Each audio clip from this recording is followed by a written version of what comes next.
ಎಷ್ಟು ಸುಂದರವಾಗಿ ಕಾಣ್ತಿದ್ದೀನಿ ನಾನು. ಆ ಚಂದ್ರ ಲೆಕ್ಕ ನನ್ನ ಮುಂದೆ ಏನೇನೂ ಇಲ್ಲ. ಬೆಳಗಿನ ಹಿಬ್ಬನಿ ಇರತ್ತಲ್ಲ, ಹಾಗೆ ಕಾಣಿಸ್ತಿದ್ದೀನಿ ನಾನು.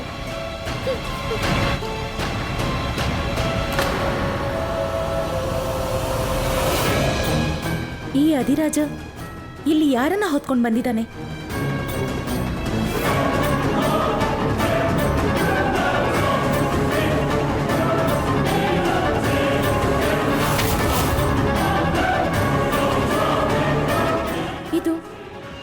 ಈ ಹುಡುಗಿ ಯಾರು? ಇವಳು ಅದೇ ಹುಡುಗಿ ಇರಬಹುದಲ್ವಾ ಚಂದ್ರಲೇಖ ನನ್ನ ಹತ್ರ ಕೇಳ್ತಾ ಇದ್ದಿದ್ದು. ಆದ್ರೆ ಅವನ ಮದುವೆ ದಿನ ಅಧಿರಾಜ್ ಬೇರೆ ಹುಡುಗಿನ ಯಾಕೆ ಕರ್ಕೊಂಡು ಬಂದಿದ್ದಾನೆ? ಈಗ ನಾನೇನ್ ಮಾಡ್ಲಿ? ಈ ವಿಷಯನ ಚಂದ್ರಲೇಖನಿಗೆ ಹೋಗಿ ಹೇಳ ಅಥವಾ ಕನಕಾಗೆ ಹೇಳ? ಎಂತ ಮಾತಾಡ್ತಿದ್ದೀರ ನೀವೆಲ್ಲ? ಸುನೇನಾ ಈ ಊರಿನ ಮಗಳು. ಅವಳು ನನ್ನೊಬ್ಬಳದೇ ಅಲ್ಲ, ನಿಮ್ಮೆಲ್ಲರದ ಜವಾಬ್ದಾರಿ ಅವಳು. ಯಾವುದಾದ್ರೂ ಒಂದು ಮನೆಯಿಂದ ಹೇಳಿ ನನ್ ಸುನೇನ ಸಹಾಯ ಮಾಡದೇ ಇರೋದು. ನಿಮ್ಗೆಲ್ಲ ಯಾವಾಗ ಅವಶ್ಯಕತೆ ಇತ್ತು ಆಗ ನನ್ ಸುನೈನ ನಿಮ್ಗೆಲ್ಲ ಸಹಾಯ ಮಾಡಿದ್ದಾಳೆ. ಆದ್ರೆ ಈಗ ಅವಳ ಮೇಲೆ ದೊಡ್ಡ ದುರಂತನೇ ನಡೆದಿರುವಾಗ ಅವಳಿಗೆ ಸಹಾಯ ಮಾಡೋದಲ್ದೆ ಅವಳನ್ನ ಊರಿಂದ ಆಚೆ ಕಳ್ಸಕ್ ನೋಡ್ತಿದ್ದೀರಾ? ನೀವುಗಳೆಲ್ಲ ಎಷ್ಟು ಸ್ವಾರ್ಥಿಗಳು, ಎಷ್ಟು ಸ್ವಾರ್ಥಿಗಳು. ಅಜ್ಜಿ ಏನಾಯ್ತು? ಅಜ್ಜಿ ಅಜ್ಜಿ ನಿಮ್ಗೆ ಏನಾಯ್ತು? ಸುನೈನಾ ಅಜ್ಜಿ, ಸುನೈನಾ ಅಜ್ಜಿ.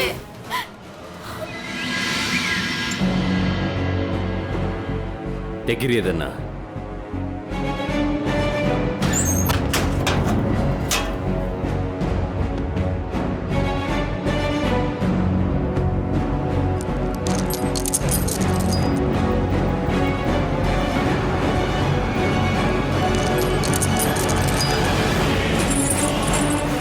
ಈಗ ನಾನು ನಿನಗೆ ಹೇಳ್ತೀನಿ, ನಮ್ಮ ತಾಯಿ ಬಗ್ಗೆ ಬಾಯಿಗೆ ಬಂದಂಗೆ ಮಾತಾಡೋರಿಗೆ ನಾನು ಏನು ಮಾಡ್ತೀನಿ ಅಂತ.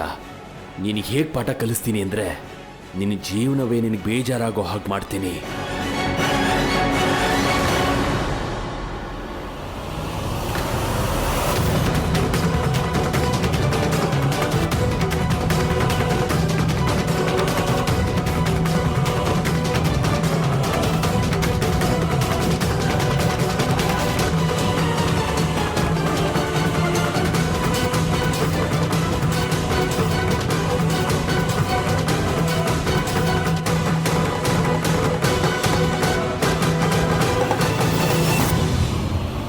ಬಂದ್ ಮಾಡಿದನ ನೆನಪಲ್ಲಿರಲಿ, ಇವಳಿಗೆ ಕಠಿಣ ಶಿಕ್ಷೆ ಕೊಡಬೇಕಾಗತ್ತೆ. ಇವಳಿಗೆ ಯಾವುದೇ ಥರದ ಆಹಾರ ಕೊಡಬೇಡಿ, ಮತ್ತೆ ನೀರು ಕೊಡಬೇಡಿ.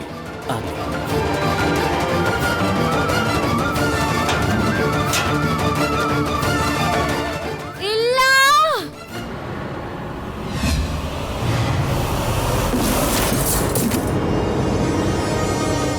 ಹೀಗಾಗಕ್ ಸಾಧ್ಯ ಇಲ್ಲ. ಶಾಂತಳಾಗು ಕನಕ, ಮತ್ತೆ ನನ್ನ ಮಾತು ಕೇಳು. ನಾನಿರುವಾಗ ಅಧಿರಾಜ ಬೇರೆ ಹುಡುಗಿನ ಯಾಕೆ ಕರ್ಕೊಂಡ್ ಬರ್ತಾನೆ? ಅದು ನಮ್ಮ ಮದ್ವೆ ದಿನಾನೇ. ಅಯ್ಯೋ, ಮೊದಲು ನೀನ್ ಸ್ವಲ್ಪ ತಾಳ್ಮೆಯಿಂದ ಇರು. ಹೇಗ್ ಸಮಾಧಾನ ಮಾಡ್ಕೊಳ್ಳಿ ಅಮ್ಮ, ಹೇಗ್ ಸಮಾಧಾನ ಮಾಡ್ಕೊಳ್ಳಿ? ಅಲ್ಲ, ಅಧಿರಾಜ ನನ್ನ ಬಿಟ್ಟು ಆ ಹುಡುಗಿನೇನಾದ್ರೂ ಮದ್ವೆ ಆಗ್ಬಿಟ್ರೆ? ಅಮ್ಮ ಅಮ್ಮ, ನಿಮ್ಗೆ ಗೊತ್ತು ನಾನು ಈ ಮದ್ವೆ ಬಗ್ಗೆ ಎಷ್ಟು ಕನ್ಸ್ಕೊಂಡಿದ್ದೆ ಅಂತ. ನನ್ ಕನ್ಸೆಲ್ಲ ನುಚ್ಚು ನೂರಾಗೋಗುತ್ತಮ್ಮ. ನಾನು ಹಾಳಾಗೋಗ್ತೀನಿ, ಎಲ್ಲ ಹಾಳಾಗೋಗುತ್ತೆ.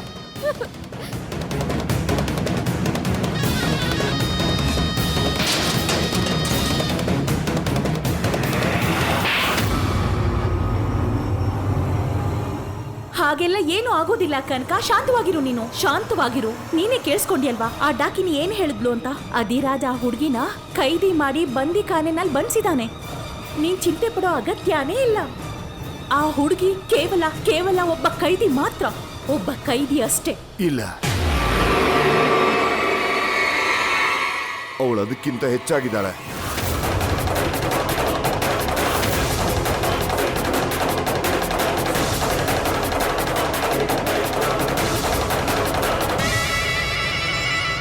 ಸ್ವರಾಜ್, ಇದೆಲ್ಲ ಏನಾಯ್ತು ನಿಂಗೆ? ಅದನ್ನೆಲ್ಲ ನಾನು ನಿಮ್ಗೆ ಆಮೇಲೆ ಹೇಳ್ತೀನಿ. ನಾನೀಗ ಅಮ್ಮನ ಹತ್ರ ಹೋಗ್ಬೇಕು, ಎಲ್ಲ ವಿಷಯ ಹೇಳ್ಬೇಕು. ಮೊದ್ಲು ನಂಗೊಂದು ವಿಷಯ ಹೇಳಿ, ಆ ಹುಡುಗಿ ಅವಳೇನಾ ಅದೇ ಅಧಿರಾಜ ನೋಡಕ್ ಹೋಗ್ತಿದ್ರಲ್ಲ,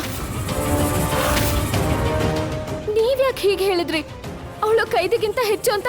ಅವಳು ಅದಕ್ಕಿಂತ ಧೈರ್ಯಶಾಲಿ. ಒತ್ತಾಯ ಪೂರ್ವಕವಾಗಿ ಅಧಿರಾಜ್ ಅವಳನ್ನ ಮದುವೆ ಆಗಿದ್ದಾನೆ, ಅವಳನ್ನ ತನ್ನವಳಾಗಿಸ್ಕೊಂಡಿದ್ದಾನೆ.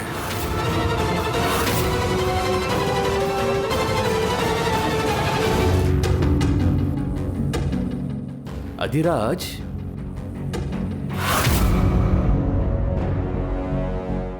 ಅಂದಹಾಗೆ ಅಮ್ಮಂಗ್ ನೀನೇನಂತ ಹೇಳ್ತೀಯ? ನಿನ್ನ ಮತ್ತೆ ನಿನ್ನ ದಾಸಿಯ ಮದುವೆಯ ಬಗ್ಗೆ? ಮತ್ತೆ ಕನಕ, ಅವಳ ಜೊತೆಲೂ ಮದುವೆ ಆಗ್ತೀಯ ನೀನು? ಒಂದೇ ದಿನದಲ್ಲಿ ಎರಡೆರಡು ಮದುವೆ ಅಂದ್ರೆ ಹೇಗ್ ಸಾಧ್ಯ ಆಗುತ್ತೆ ಇದು ಹೇಳು?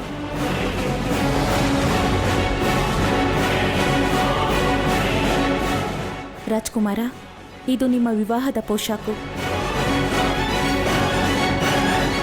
ನೀವೀಗ ಬೇಗನೆ ಸಿದ್ಧರಾಗಿ.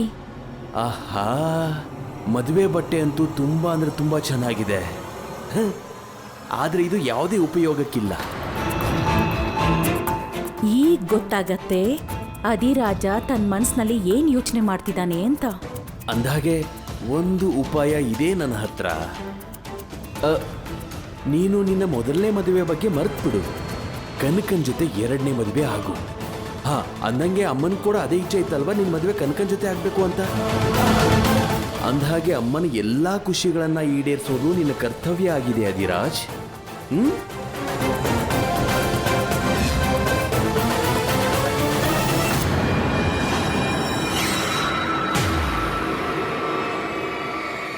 ನೀವು ಹೋಗಿ, ನಾನು ತಯಾರಾಗಿ ಬಂದ್ಬಿಡ್ತೀನಿ. ಇದನ್ ಕೇಳಿದ್ರೆ ನನ್ನ ಕನಕ ಹುಚ್ಚಿ ಆಗ್ಬಿಡ್ತಾಳೆ. ಅಧಿರಾಜ ಈಗ್ಲೂ ಅವಳನ್ನೇ ಮದ್ವೆ ಆಗೋದಿಕ್ಕೆ ಇಷ್ಟಪಡ್ತಿದ್ದಾನೆ.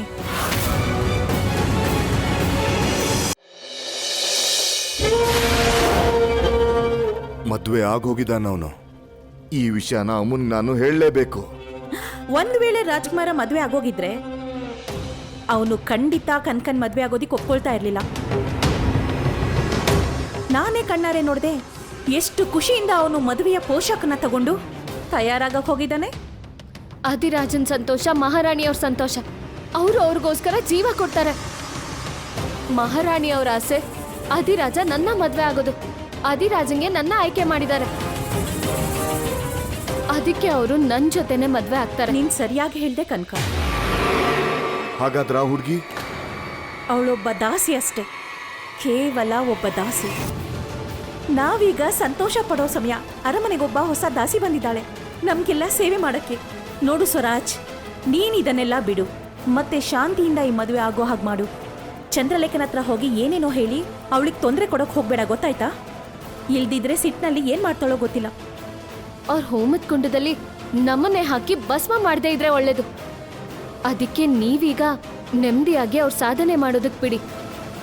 ನಾನು ಅಮ್ಮನಿಗೆ ಮೋಸ ಮಾಡಲಾರೆ.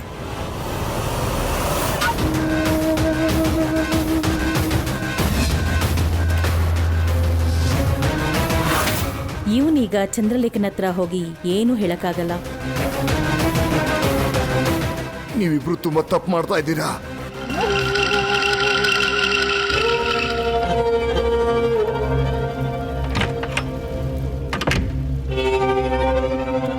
ಈಗ ಅವನ್ನ ಮಂತ್ರಶಕ್ತಿಯಿಂದ ಕಟ್ಟಾಕಿದ್ದೀವಿ, ಅವನು ತಪ್ಪಿಸ್ಕೊಳ್ಳೋದಿಕ್ ಸಾಧ್ಯನೇ ಇಲ್ಲ. ಈಗ ಇವನಿಗೂ ಚೆನ್ನಾಗಿ ಗೊತ್ತಾಗುತ್ತೆ ನಮ್ಮಲ್ಲಿ ಎಷ್ಟು ಶಕ್ತಿ ಇದೆ ಅಂತ. ಯಾವಾಗ್ಲೂ ಮಹಾರಾಣಿ ಮಹಾರಾಣಿ ಅಂತಾನೆ.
ಗೌರವದಿಂದ ಮಾತಾಡೋ ಅವ್ರ ಬಗ್ಗೆ. ಅವರು ನಮ್ಮ ರಾಜಕುಮಾರ.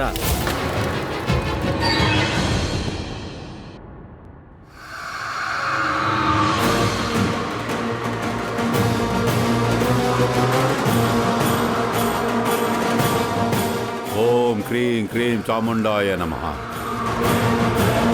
ಓಂ ಕ್ರೀಂ ಕ್ರೀಂ ಚಾಮುಂಡಾಯ ನಮಃ.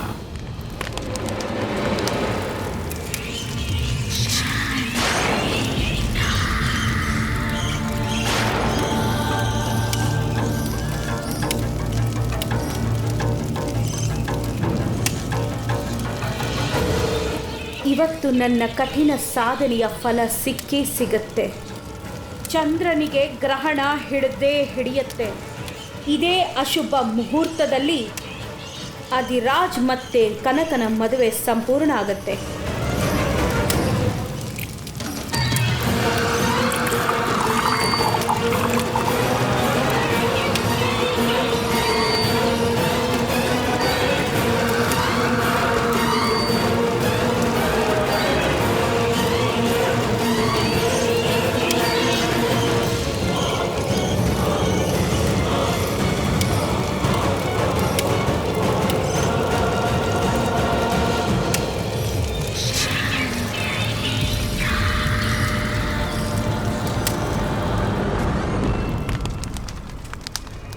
ವರ ಮತ್ತು ಕನ್ಯೆಯನ್ನು ಕರೆತನ್ನಿ.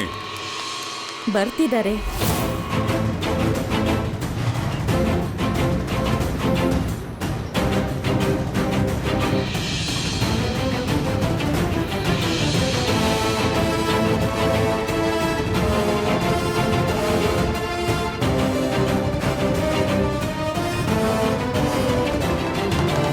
ಕೂತ್ಕೊಳ್ಳಿ ರಾಜ್ಕುಮಾರ.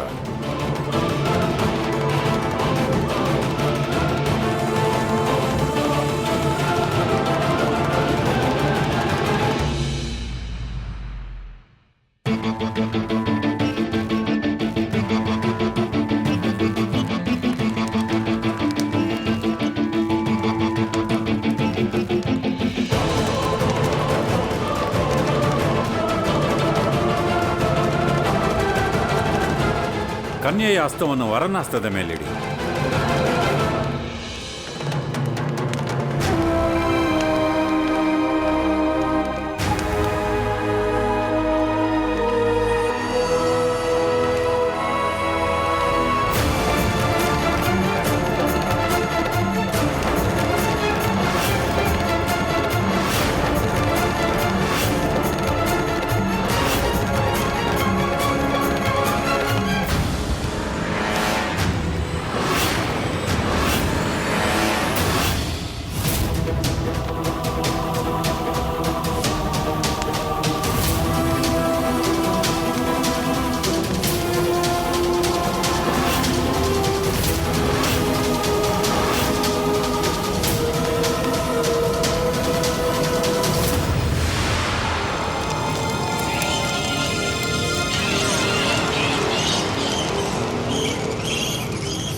ಇದೇನಾಗ್ತಿದೆ? ಯಾಕೆ ಮತ್ತೆ ಮತ್ತೆ ನನ್ನ ಸಾಧನೆಯಲ್ಲಿ ಅಡ್ಡಿ ಬರುತ್ತಿದೆ?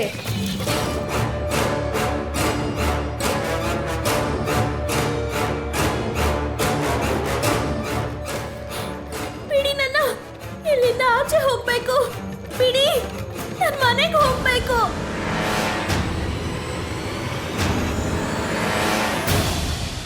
ಬಾಯಾರಿಕೆ ಆಗ್ತಿದೆ, ಸ್ವಲ್ಪ ನೀರು ಕೊಡಿ.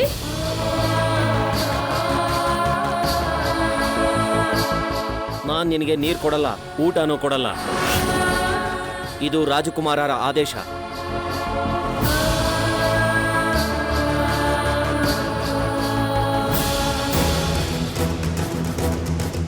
ರಾಜ್ಕುಮಾರ, ನಿಮ್ಗೇನಾದ್ರೂ ಬೇಕಿತ್ತಾ? ನನಗಮ್ಮ ಬೇಕು. ನನ್ನ ಜೀವನದ ದೊಡ್ಡ ಉತ್ಸವ ನಡೀತಿದೆ, ಅಮ್ಮ ಇಲ್ಲ ಅಂದ್ರೆ ಹೇಗೆ? ನನ್ನ ಮನಸ್ಸು ಹೆಂಗೆಂಗೋ ಆಗ್ತಾ ಇದೆ.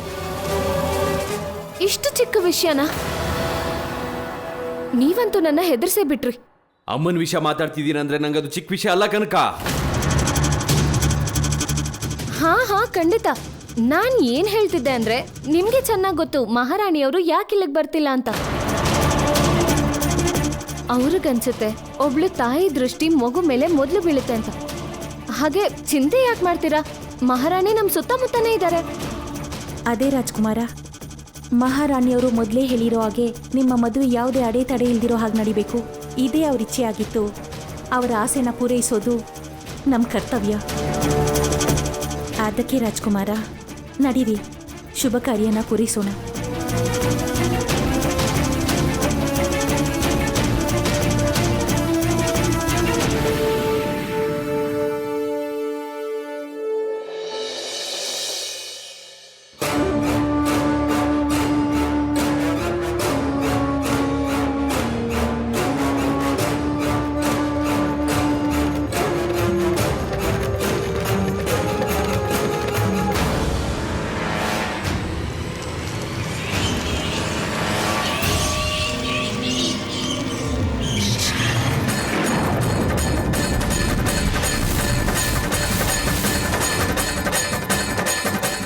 ಏ ತಾಯಿ ಚಾಮುಂಡಿ, ಇವತ್ತು ಚಂದ್ರಗ್ರಹಣನ ಹೀಗಾಗೋದಿಕ್ಕೆ ಹೇಗೆ ಸಾಧ್ಯ? ನನ್ಗೆ ಯಾಕೋ ಇದು ಅಪಶಕುನ ಅನ್ನಿಸ್ತಾ ಇದೆ. ಎಷ್ಟ್ ಜೋರ ಗಾಳಿ ಬೀಸ್ತಿದೆ. ದೀಪ ಹಾರಿದ್ರೆ ಅಕ್ಕಂಗ್ ತೊಂದ್ರೆ ಆಗ್ಬೋದು. ನಮ್ ಸುನೈನ ಅಕ್ಕಂಗ್ ಏನೂ ಆಗೋದಿಲ್ಲ. ಹಾ, ಅವರು ತಿರುಗಿ ಬರ್ತಾರೆ. ಆ ರಾಜ್ಕುಮಾರ ಇದ್ನಲ್ಲ, ಅಂದ್ರೆ ಆ ಕುದುರೆ ಸವಾರ ಮತ್ತೆ ಬರ್ಲಿಲ್ಲ ಅಂದ್ರೆ? ಹಾಗೆಲ್ಲ ಯೋಚನೆ ಮಾಡಬೇಡಿ ಮಕ್ಳ. ಒಳ್ಳೇದು ಯೋಚನೆ ಮಾಡೋಣ, ಒಳ್ಳೇದೇ ಆಗತ್ತೆ. ಮತ್ತೆ ಮಕ್ಕಳನ್ನ ದೇವರ ಸ್ವರೂಪ ಅಂತ ಹೇಳ್ತಾರೆ. ನೀವೆಲ್ರೂ ಒಳ್ಳೆ ಮನಸ್ಸಿನಿಂದ ಸುನೈನಾಗೋಸ್ಕರ ಪ್ರಾರ್ಥನೆ ಮಾಡಿದ್ರೆ ಆ ತಾಯಿ ಚಾಮುಂಡಿ ನಿಮ್ಮೆಲ್ಲರೂ ಪ್ರಾರ್ಥನೆನ ಕೇಳಿಸ್ಕೊತಾಳೆ.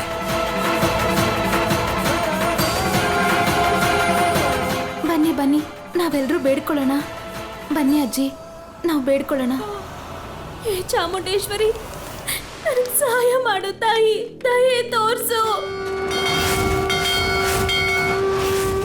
ನೀನೇ ನನ್ನ ಈ ನರಕದಿಂದ ಆಚೆ ತರೋಕ್ಕಾಗೋದಮ್ಮ.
ಜೈ ಚಾಮುಂಡೇಶ್ವರಿ.